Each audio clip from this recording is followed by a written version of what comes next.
नवी मुंबईमध्ये एक विचित्र घटना घडली असून कार चालक महिलेच्या अजब कारनाम्यांनी अनेक जण अचंबित झालेत।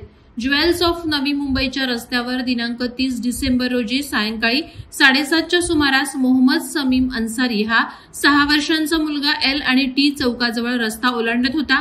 त्याचवेळी भरधाव वेगात आलेल्या लाल रंगाच्या किया सेल्टोस कारनं चिमुरड्याला जबरदस्त धडक दिली। यावेळी कार महिला चालक चालवत असल्याचं प्रत्यक्षदर्शींनी सांगितलं। या दुर्घटनेत 6 वर्षीय मुलगा भीषण जखमी झालाय।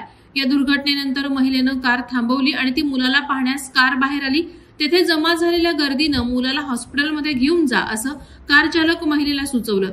त्याच दरम्यान त्या मुलाची काकी देखील तिथे आली। मुलाच्या पायाला फ्रॅक्चर झाल्याने मोठ्या प्रमाणात पायातून रक्तस्राव होत होता।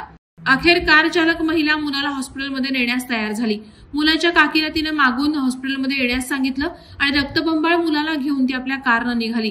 तिने गंभीर जखमी मुलाला आपल्या कारमधून तर नेलं, मात्र कोणत्याही हॉस्पिटलमध्ये न जाता तिने पुन्हा त्या मुलाला अपघातस्थळी आणलं आणि रस्त्यावरच टाकून महिलेनं घटनास्थळावरून पोबारा केला। या घटनेनंतर या विक्षिप्त कार चालक महिलेविरुद्ध गुन्हा नोंद करण्यात आलाय। मात्र या महिलेची अद्याप ओळख पटली नसल्याचं सांगण्यात येत आहे। वादळवारा लाईव्हसाठी न्यूज ब्युरो नवी मुंबई। नवी मुंबई व रायगड जिल्ह्यातील ताज्या बातम्या आणि घडामोडींसाठी सबस्क्राईब करा वादळवारा लाईव्ह चॅनल आणि दाबा बेल आयकॉन।